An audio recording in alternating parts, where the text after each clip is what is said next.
ഈശോമിശിഹായ്ക്ക് സ്തുതിയുണ്ടായിരിക്കട്ടെ.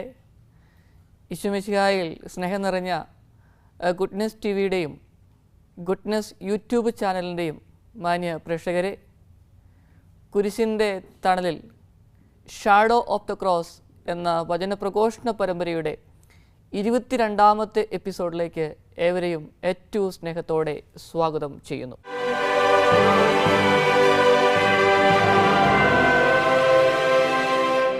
ഇന്നത്തെ എപ്പിസോഡിൽ പറയാൻ ആഗ്രഹിക്കുന്ന കാര്യം, എങ്ങനെയാണ് നമ്മുടെയൊക്കെ ജീവിതങ്ങളിൽ സന്തോഷത്തോടെ ആയിരിക്കുവാൻ സാധിക്കുക എന്നതിനെക്കുറിച്ചാണ്. ആരെങ്കിലുമൊക്കെ സുഖമാണോ എന്ന് ചോദിക്കുമ്പോൾ നമ്മൾ ഉത്തരം പറയും സുഖമാണ് എന്ന്. സന്തോഷമാണോ എന്ന് ചോദിക്കുമ്പോൾ ഉത്തരം സന്തോഷമാണ് എന്നും ഒരുപക്ഷെ നമ്മൾ പറയുമായിരിക്കാം. എങ്കിലും ചില അവസരങ്ങളിൽ ഉള്ളിൻ്റെ ഉള്ളിലെ വേദനകളും ദുഃഖങ്ങളും ഒക്കെ ആരോടും പറയാൻ പറ്റാതെ മനസ്സിൽ പേറിക്കൊണ്ട് ജീവിതം തള്ളി നീക്കുകയായിരിക്കാം. പുറമേ ചിരിക്കാം, അകമേ വലിയ സംഘർഷങ്ങളിലൂടെ വേദനയിലൂടെ കടന്നുപോയിക്കൊണ്ടിരിക്കുകയായിരിക്കാം. എങ്ങനെയാണ് നമ്മുടെ ജീവിതത്തെ സന്തോഷഭരിതമാക്കുവാനായി സാധിക്കുന്നത്? ഒന്നാമത്തെ കാര്യം, leave in the present and trust in God. ദൈവത്തിൽ ആശ്രയിച്ചുകൊണ്ട് ഇപ്പോൾ ജീവിക്കുവാൻ പരിശ്രമിക്കുക. പ്രിയപ്പെട്ടവരെ, ജീവിതം സുന്ദരമാണ്. ഓരോ നിമിഷവും ദൈവത്തിൽ ആശ്രയിച്ചുകൊണ്ട് ജീവിച്ചാൽ ജീവിതത്തിലെ എല്ലാ പ്രതിസന്ധികളെയും അതിജീവിച്ച് സന്തോഷത്തോടെ ജീവിക്കുവാൻ നമുക്ക് സാധിക്കും. നമുക്കറിയാം, വൈദിക പരിശീലനം ഏകദേശം 11-12 വർഷ കാലഘട്ടമാണ്. എൻ്റെ വൈദിക പരിശീലനത്തിൻ്റെ അവസാന കാലഘട്ടങ്ങൾ തിയോളജി, ദൈവശാസ്ത്രം പഠിച്ചത് ഞാൻ തൃശ്ശൂർ രൂപതയിലെ മേരി മാതാ മേജർ സെമിനാരിയിലാണ്. മറ്റുള്ള സെമിനാരികളെ അപേക്ഷിച്ച് ആ സെമിനാരിയുടെ പ്രത്യേകത എന്ന് പറയുന്നത് കൂടുതൽ പാസ്റ്റൽ ഓറിയൻറ്റഡ് ആണ്. തിയറി പഠിക്കുന്നതോടൊപ്പം തന്നെ ജനങ്ങളുടെ പച്ചയായ ജീവിതങ്ങളെ അറിഞ്ഞ് മനസ്സിലാക്കി ജീവിക്കുവാനായി ഞങ്ങളെ ഒരുക്കുന്നു. അതിന് മുന്നോടിയായി പൗരോഹിത്യം സ്വീകരിക്കുന്നതിന് ഏതാനും മാസങ്ങൾക്ക് മുൻപ് ഞങ്ങളെയൊക്കെ കേരളത്തിനു വെളിയിലേക്ക് മിഷൻ പ്രദേശങ്ങളിലേക്ക് അയക്കുക എന്നുള്ളത് സ്വാഭാവികമായിരുന്നു. അങ്ങനെ മധ്യപ്രദേശും ഉത്തർപ്രദേശും ഒക്കെ ഞങ്ങൾ വിസിറ്റ് ചെയ്തു. അവിടെയുള്ള മിഷൻ പ്രദേശങ്ങളിലൂടെയൊക്കെ യാത്ര ചെയ്തു. പിന്നീട് പഞ്ചാബിലേക്ക് ട്രെയിന് യാത്രയാവുകയാണ്. കൂടുതൽ കാര്യങ്ങൾ മനസ്സിലാക്കുവാനും ജനങ്ങൾ എങ്ങനെയാണ് പച്ചയായ ജീവിതങ്ങളിലൂടെ സമരസപ്പെട്ട് ജീവിതത്തെ നേരിടുന്നതെന്ന് മനസ്സിലാക്കുവാനും ഞങ്ങൾക്ക് സാധിക്കുന്ന ഒരു പ്രോഗ്രാം. അങ്ങനെയുള്ള യാത്രയിൽ ഞങ്ങളുടെ ട്രെയിൻ ഏകദേശം 5-6 മണിക്കൂർ വൈകി. വളരെയധികം ചൂടുണ്ട്, അന്തരീക്ഷമൊക്കെ പൊടി നിറഞ്ഞ അവസ്ഥ. വളരെ ബുദ്ധിമുട്ട് ഞങ്ങൾക്ക് അനുഭവപ്പെട്ടു. ഒരുപക്ഷെ എന്നെ കേൾക്കുന്ന നിങ്ങളൊക്കെ ട്രെയിൻ യാത്ര ചെയ്തിട്ടുള്ളവരായിരിക്കാം. ചില സാഹചര്യങ്ങളിൽ ഇതുപോലുള്ള അനുഭവങ്ങളിലൂടെ കടന്നു പോയിട്ടും ഉണ്ടാവാം. അങ്ങനെ ഇരിക്കുന്ന അവസരത്തിൽ ഞങ്ങൾ പുറത്തേക്ക് നോക്കി. അപ്പോൾ കാണാൻ സാധിക്കുന്ന ഒരു മനോഹരമായ കാഴ്ച എന്ന് പറയുന്നത് കോളനി പോലെയുള്ള ഒരു സ്ഥലം. കുറേ വീടുകളുണ്ട്. ടാർപ്പ വലിച്ചു കെട്ടി വീട് പോലെയാക്കി ജീവിക്കുന്ന കുറേ വ്യക്തികൾ. 4-5 വയസ്സ് പ്രായമുള്ള ഒരു കുസൃതിക്കുരുന്ന് ചിരിച്ചുകൊണ്ടിരിക്കുകയാണ്. ഭയങ്കര സന്തോഷത്തോടെ അവൻ ആർത്ത് ചിരിക്കുകയാണ്. അവൻ്റെ ചിരി കണ്ടപ്പം അവൻ്റെ മാതാപിതാക്കൾ ചിരിക്കുവാൻ തുടങ്ങി. അവിടെ ചുറ്റും കൂടി നിന്ന വ്യക്തികളൊക്കെ ചിരിക്കുവാനായി തുടങ്ങി. ഈ ചിരി കണ്ടപ്പം ട്രെയിനിൽ വളരെ അസ്വസ്ഥതയോടെ ഇരുന്ന ഞങ്ങൾക്കും ആ ചിരി കണ്ടപ്പോൾ ചിരിക്കുവാൻ തോന്നി.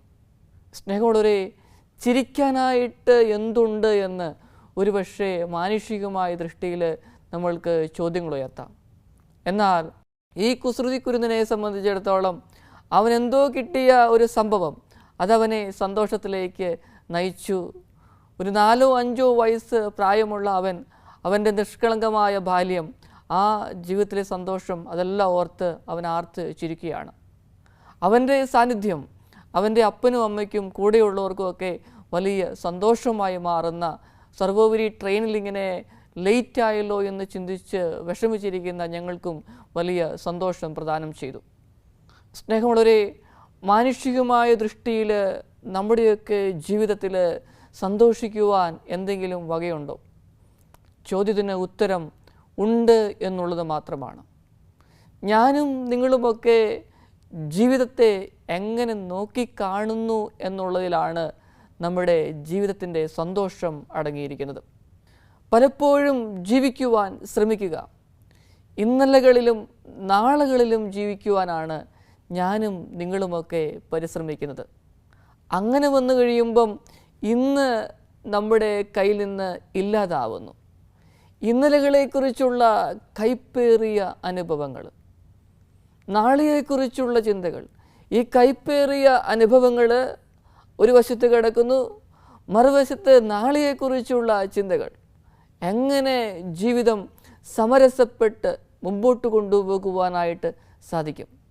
അങ്ങനെ വരുമ്പം ഇന്നിനെക്കുറിച്ച് ചിന്തിക്കാൻ സാധിക്കാത്ത അവസ്ഥ.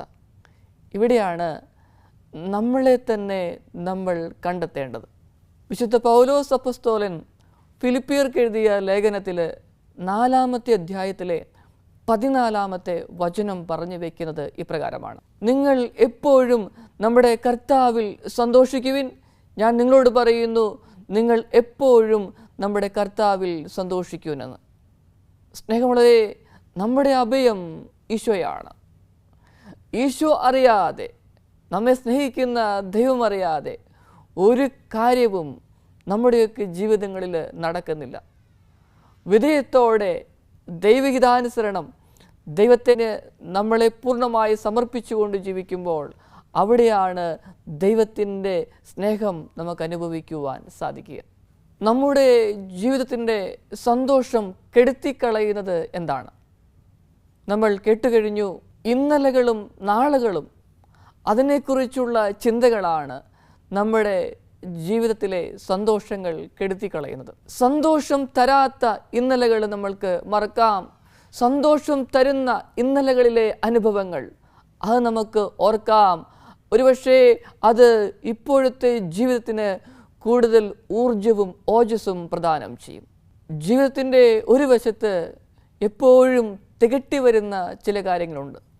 എനിക്ക് ഇത്രയും പ്രായമൊക്കെ എത്തി, ഞാൻ ഉദ്ദേശിച്ചതുപോലെ എനിക്ക് കാര്യമായിട്ടൊന്നും നേടിയെടുക്കാനായിട്ട് സാധിച്ചില്ല, ഇനിയും വലിയ പ്രതീക്ഷയൊന്നുമില്ല ജീവിതത്തിന്, എങ്ങനെയെങ്കിലും ശിഷ്ടജീവിതം കഴിച്ചു കൂട്ടണമെന്ന ചിന്ത.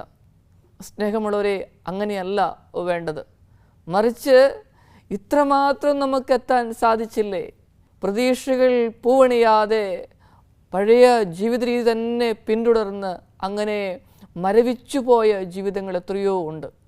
അങ്ങനെയെങ്കിൽ നമ്മുടെയൊക്കെ ജീവിതങ്ങളിൽ ഇത്രയുമൊക്കെ എത്തുവാനായിട്ട് സാധിച്ചല്ലോ. സന്തോഷത്തോടെ ഈ അവസരങ്ങളിൽ ജീവിക്കുവാനായിട്ട് ശ്രമിക്കുന്നു. എന്നാൽ പ്രിയപ്പെട്ടവരുടെ കുറ്റപ്പെടുത്തലുകൾ അത് താങ്ങാവുന്നതിൽ ഏറെയാണ്. എനിക്കറിയാം ഒരു വ്യക്തിയെക്കുറിച്ച്. ആ വ്യക്തി പറഞ്ഞു, അച്ചോ, പഴയകാല ജീവിതം ഞാനത് മനസ്സിലാക്കി, അതിൻ്റെ കുറവുകൾ, ദുഃഖങ്ങൾ, ഭാരങ്ങൾ അവയെല്ലാം മാറ്റി പുതിയൊരു ജീവിതം, നവീകരണത്തിലേക്ക് വന്ന് പുതിയൊരു ജീവിതം ജീവിക്കുവാനാണ് ശ്രമിക്കുന്നത്. ചില സമയത്തൊക്കെ ചില കുത്തുവാക്കുകൾ, വേദനകൾ വരുമ്പോൾ എൻ്റെ മനസ്സ് മരവിച്ചു പോകുന്നു. പ്രിയപ്പെട്ടവരെ, സന്തോഷത്തോടെ ഈ നിമിഷം ജീവിക്കുവാനായിട്ട് നമ്മുടെ പ്രിയപ്പെട്ടവർ ശ്രമിക്കുമ്പോൾ വേദനിപ്പിക്കുന്ന പഴയകാല അനുഭവങ്ങൾ അവരെ ഓർമ്മിപ്പിക്കരുതേ. മറിച്ച് അവരെ ആയിരിക്കുന്ന അവസ്ഥയെ അംഗീകരിച്ച് അവർക്ക് വലിയൊരു സപ്പോർട്ട് കൊടുക്കുവാനായിട്ട് ശ്രമിക്കുമ്പം അവരുടെയും നമ്മുടെയും ജീവിതം സന്തോഷഭരിതമായി തീരും. നാളെയെക്കുറിച്ചുള്ള ചിന്തകൾ അത് നല്ലതാണ്. കാരണം പ്രതീക്ഷകളാണ് സന്തോഷത്തോടെ ജീവിക്കുവാനായി നമ്മളെ അനുവദിക്കുന്നത്. എന്നാൽ നാളെയെക്കുറിച്ചുള്ള അമിതമായ ചിന്തകൾ അത് നമ്മെ ഒന്നും ചെയ്യുവാനായിട്ട് അനുവദിക്കത്തില്ല. ഞാൻ ഓർക്കുന്നു, നമ്മുടെ ഡിവൈനിൽ 17 ഭാഷകളിൽ ബൈബിൾ പ്രിൻ്റ് ചെയ്യുന്ന ഒരു പ്രസ്സുണ്ട്. എല്ലാ മാസവും ഞാനൊരു ചാർട്ട് ഉണ്ടാക്കി സ്റ്റാഫിന് കൊടുക്കും. കാരണം ആ ചാർട്ട് അനുസരിച്ചാണ് ബൈബിൾ പ്രിൻ്റ് ചെയ്തിറങ്ങുക. ഏകദേശം എല്ലാ മാസവും ഇങ്ങനെയുള്ളൊരു ചാർട്ടാണ് പ്രിപ്പയർ ചെയ്യുന്നത്. മലയാളം ബൈബിള് 25,000, തമിഴ് 10,000, ഇംഗ്ലീഷ് 20,000, ബംഗാളി അങ്ങനെയുള്ള മറ്റു ഭാഷകളിലെ ബൈബിള് 5,000. അങ്ങനെയുള്ളൊരു ചാർട്ട് എഴുതി കൊടുക്കും. അതിനുശേഷം അവരോട് ഇത് വെച്ച് പ്രാർത്ഥിക്കണം എന്ന് പറയും, ഇതിനനുസരിച്ച് വർക്ക് ചെയ്യണമെന്ന് പറയും. അങ്ങനെ വന്നു കഴിയുമ്പം ആ പദ്ധതിക്കനുസരിച്ച്, പ്ലാനിനനുസരിച്ച് അവരതിൽ ക്രമപ്പെടുത്തുവാനായിട്ട് ശ്രമിക്കുന്നു. അതിലുള്ളൊരു പ്രത്യേകത എന്ന് പറയുന്നത് അവരുടെ മുമ്പിൽ വലിയൊരു ഗോള് കിടക്കുന്നുണ്ട്. ആ ഗോള് കിടക്കുമ്പോഴും അത് ഇന്നത്തെ സമയത്ത് ഇന്ന് എത്രമാത്രം എനിക്ക് കാര്യക്ഷമമായി പ്രവർത്തിക്കുവാൻ സാധിച്ചു, അങ്ങനെ സന്തോഷത്തോടെ ഓരോ ദിവസവും നന്നായി അധ്വാനിച്ച് മുമ്പോട്ട് പോകുന്നത് കൊണ്ട് എല്ലാ മാസവും ആ ടാർഗറ്റ് പൂർത്തീകരിക്കുവാനായിട്ട് സാധിക്കുന്നു. എന്നാൽ പ്രിയപ്പെട്ടവരെ, നമ്മൾക്ക് മുമ്പിൽ അമിതമായ ആകുലത, ഇതെങ്ങനെ ചെയ്യും, ഇത്രമാത്രം കാര്യങ്ങൾ എങ്ങനെ ചെയ്യും, നമ്മുടെ ജീവിതത്തെ ചുറ്റിപ്പറ്റി ധാരാളം കാര്യങ്ങളുണ്ട്. ഇതുപോലെ നമ്മൾ അതിനെക്കുറിച്ച് അമിതമായി ചിന്തിച്ചു കഴിഞ്ഞാൽ ചിന്തകൾ മാത്രമേ നമ്മുടെയൊക്കെ ജീവിതങ്ങളിൽ ഉണ്ടാവുള്ളൂ. മറിച്ച് ക്രിയാത്മകമായി കാര്യക്ഷമമായി പ്രവർത്തിക്കുവാനായിട്ട് നമുക്ക് പറ്റില്ല. വിശുദ്ധ മത്തായി അറിയിച്ച സുവിശേഷത്തിൽ 6-ാമത്തെ അധ്യായത്തിലെ 34-ാമത്തെ വചനം പറഞ്ഞു വയ്ക്കുന്നത്, നാളെയെക്കുറിച്ച് നിങ്ങൾ ആകുലരാകരുത്, നാളത്തെ ദിനം തന്നെ അതിനെക്കുറിച്ച് ആകുലപ്പെട്ടുകൊള്ളും, ഓരോ ദിവസവും അതതിൻ്റെ ക്ലേശം മതി. അങ്ങനെയെങ്കിൽ സ്നേഹമുള്ളവരെ, ഈ നിമിഷം ജീവിക്കുവാൻ നമുക്ക് ശ്രമിക്കാം. ഈ നിമിഷം ദൈവം തന്ന നന്മകൾക്ക്, അനുഗ്രഹങ്ങൾക്ക് നന്ദി പറഞ്ഞ് ജീവിക്കുവാൻ ശ്രമിക്കുമ്പോൾ അവിടെയാണ് സന്തോഷം അനുഭവിക്കുവാൻ പറ്റുക. സന്തോഷത്തോടെ ജീവിക്കുവാനുള്ള രണ്ടാമത്തെ കാര്യം, നന്ദി നിറഞ്ഞ ഒരു ജീവിതമാണ് നാം നയിക്കേണ്ടത്. Lead a life filled with gratitude. നന്ദി നിറഞ്ഞ ജീവിതം നമ്മയൊക്കെ സന്തോഷത്തിലേക്കും സമാധാനത്തിലേക്കും സർവോപരി ആത്മീയ നിർവൃതിയിലേക്കും നയിക്കും. സോഷ്യൽ മീഡിയ താരമായ നിക് വ്യുജിസിക്കിനെ കുറിച്ച് ഒരുപക്ഷെ നിങ്ങൾ കേട്ടിരിക്കും. ഇദ്ദേഹം ഓസ്ട്രേലിയൻ ഇവാഞ്ചലിസ്റ്റും അതോടൊപ്പം മോട്ടിവേഷണൽ സ്പീക്കറുമാണ്. നിക്കിൻ്റെ ജീവിതം ഇങ്ങനെയാണ്. ജനിച്ചപ്പോഴേ കൈകളും കാലുകളുമില്ലാതെ ജനിച്ച വ്യക്തി. മാനുഷികമായ ദൃഷ്ടിയിൽ നോക്കിയാൽ ഇദ്ദേഹത്തിന് ഒന്നും ചെയ്യുവാൻ സാധിക്കില്ല എന്ന് നമ്മൾ പറയും. എന്നാൽ ഈ നിക് ലോകം മുഴുവൻ യാത്ര ചെയ്തിട്ടുണ്ട്. നല്ല ലക്ഷ്യബോധം കൊടുക്കുന്ന, പ്രതിസന്ധികളിൽ തകർന്നു പോകുന്ന വ്യക്തികളെ സ്വാന്തനിപ്പിക്കുന്ന രീതിയിലുള്ള അദ്ദേഹത്തിൻ്റെ നല്ല മെസ്സേജുകൾ, പ്രചോദനാത്മകമായ ടോക്കുകൾ, അതെല്ലാം മനുഷ്യ മനസ്സിൽ ഇടം പിടിച്ചു. അദ്ദേഹം നല്ലൊരു കുടുംബജീവിതവും നയിക്കുന്നു. സ്നേഹമുള്ളവരെ, ഒന്ന് ഓർത്തു നോക്കിക്കേ, കൈകളില്ല കാലുകളില്ലാത്ത മനുഷ്യൻ എത്രമാത്രം നന്ദിയോടെയാണ് അദ്ദേഹം ജീവിക്കുന്നത്. ഇദ്ദേഹത്തിൻ്റെ പ്രത്യേകത എന്ന് പറയുന്നത് ഇല്ലാത്തതിനെ ഓർത്ത് ദുഃഖിച്ചില്ല, മറിച്ച് ഉള്ളതിനെ ഓർത്ത് ദൈവത്തിന് നന്ദി പറഞ്ഞുള്ള ഒരു മുന്നേറ്റം, ജീവിതത്തിൻ്റെ പ്രയാണം. അതാണ് അദ്ദേഹത്തെ ഇത്രമാത്രം നിലയിലേക്ക് എത്തിച്ചത്. വിശുദ്ധ പൗലോസ് അപ്പസ്തോലൻ തെസ്സലോനിക്കക്കാർക്ക് എഴുതിയ 1-ാം ലേഖനത്തിൽ 5-ാമത്തെ അധ്യായത്തിലെ 18-ാമത്തെ വചനം പറയുന്നത് ഇപ്രകാരമാണ്: എല്ലാ കാര്യങ്ങളിലും നന്ദി പ്രകാശിപ്പിക്കുവിൻ, ഇതാണ് യേശുക്രിസ്തുവിൽ നിങ്ങളെ സംബന്ധിച്ചുള്ള ദൈവഹിതം. മാനുഷിക പ്രവണത എന്ന് പറയുന്നത് ചുറ്റുവട്ടം കണ്ണോടിക്കുമ്പോൾ ഒന്ന് താരതമ്യം ചെയ്യുവാനുള്ള പ്രവണതയുണ്ട്. ഈ താരതമ്യം ചെയ്യുന്ന പ്രവണത നമ്മിലേക്ക് വന്നു കഴിഞ്ഞാൽ മനസ്സിൽ അസ്വസ്ഥതയാണ്, ഭാരമാണ്, നന്ദിയുള്ള മനസ്സോടെ ജീവിക്കുവാൻ സാധിക്കില്ല. ഒരുപക്ഷേ നമ്മുടെ അയൽപക്കത്തേക്ക് നോക്കുമ്പോൾ നമ്മളെക്കാൾ മനോഹരമായ ഒരു വീട്, വലിയ കാറ്, ഏക്കർ കണക്കിന് ഭൂമി, ജോലി കുടുംബത്തിലുള്ള എല്ലാവർക്കും ഉണ്ട്. ചിലപ്പോൾ നമ്മുടെ ജീവിതങ്ങളിലേക്കൊന്ന് നോക്കുമ്പോഴോ ചെറിയ ഒരു വീട്, കാറാണെങ്കിൽ പഴയ ഒരു മോഡൽ കാറ്, അധികം സ്ഥലമൊന്നുമില്ല, കഷ്ടിച്ച് മുഷ്ടിച്ച് ജീവിതം മുമ്പോട്ട് പോകുന്നു. സ്നേഹമുള്ളവരെ, എന്നാൽ മറുവശം ഒന്ന് ആലോചിച്ച് നോക്കിയേ. എൻ്റെ വീട് ചെറുതാണെങ്കിലും ഇവിടെ സന്തോഷമുണ്ടല്ലോ. എനിക്ക് കാറുണ്ട്, പഴയ മോഡൽ കാറായാലും അത് സ്വന്തമായിട്ടുള്ള ലോണില്ലാത്ത ഒരു കാറാണ്. അതോടൊപ്പം അധികം ഭൂമിയൊന്നുമില്ലെങ്കിലും വലിയ സന്തോഷത്തോടെ ജീവിക്കുവാൻ സാധിക്കുന്നു. ഇതാണ് വേണ്ടത്. ഈ ചിന്തയാണ് നമുക്ക് വേണ്ടത് പ്രിയപ്പെട്ടവരെ. അതിനെയോർത്താണ് ദൈവത്തിന് നന്ദി പറയുന്നത്. വീണ്ടും കണ്ണോടിക്കാം, മക്കളൊക്കെ പുറത്തേക്ക് പഠിക്കുവാൻ പോയി. എൻ്റെ മക്കളെ എനിക്ക് അങ്ങനെയുള്ള ഒരു സാഹചര്യത്തിലേക്ക് അയക്കാൻ സാധിച്ചില്ലല്ലോ, വലിയ വിഷമമാണ്. എന്നാൽ മറുവശമെന്ന് ഓർത്തേ, എൻ്റെ മക്കളുടെ സാന്നിധ്യവും സാമീപ്യമൊക്കെ എനിക്ക് ഇപ്പോൾ അനുഭവിക്കാൻ സാധിക്കുന്നുണ്ട്. അവർക്കും അത്യാവശ്യം ജീവിക്കുവാനുള്ള നിലയുണ്ട്. സ്നേഹമുള്ളവരെ, ആയിരിക്കുന്ന അവസ്ഥയെ അംഗീകരിക്കാൻ, അതിന് ദൈവത്തിന് നന്ദി പറഞ്ഞുകൊണ്ട് ജീവിക്കുവാൻ ശ്രമിക്കുമ്പോഴാണ് നമ്മുടെ ജീവിതം സന്തോഷമായി മാറുക. മൂന്നാമത്തെ കാര്യം, നല്ല ബന്ധങ്ങൾ സ്ഥാപിച്ചെടുക്കുക എന്നുള്ളതാണ്. Maintain healthy relationships. സ്നേഹിക്കാനും സ്നേഹിക്കപ്പെടുവാനും ആരെങ്കിലുമൊക്കെ നമ്മുടെയൊക്കെ ജീവിതങ്ങളിലില്ലെങ്കിൽ നമ്മുടെയൊക്കെ ജീവിതത്തിന് എന്താണ് അർത്ഥം? ഈ നിമിഷം ദൈവിക സന്നിധിയിൽ നമ്മളെ സഹായിച്ച ധാരാളം വ്യക്തികളുണ്ട്. നമ്മൾക്ക് വേണ്ടി പ്രാർത്ഥിക്കുന്ന വ്യക്തികളുണ്ട്. പ്രതിഫലം ആഗ്രഹിക്കാതെ എപ്പോഴും നമ്മളോട് കൂടെയുള്ള വ്യക്തികളുണ്ട്. അവരെയൊക്കെ ഓർക്കാം, പ്രാർത്ഥിക്കാം. ദൈവമേ, അവരുടെ മേൽ കരുണ ചൊരിയണമേ, ഞങ്ങളുടെ ബന്ധങ്ങളെ ശക്തിപ്പെടുത്തണമേ എന്ന് പ്രാർത്ഥിക്കാം.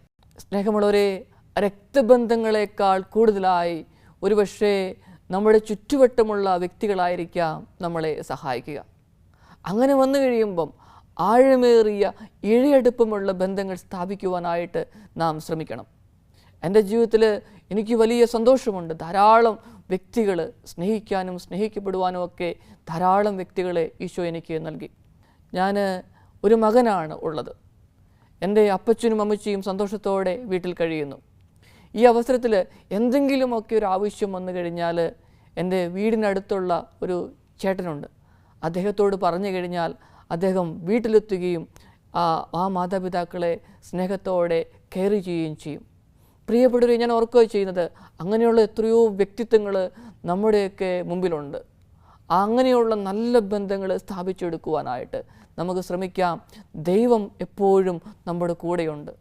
ജീവിതം സന്തോഷമായി മാറണമെങ്കിൽ നാലാമത്തെ കാര്യം, മറ്റുള്ളവർക്ക് നന്മ ചെയ്തുകൊണ്ട് നമ്മൾ ജീവിക്കണം. Serve others with joyful heart. നമുക്കറിയാം, എല്ലാം തികഞ്ഞിട്ടും എല്ലാം പൂർത്തീകരിച്ചിട്ടും ആരെയും സഹായിക്കുവാൻ നമ്മൾക്ക് പറ്റില്ല.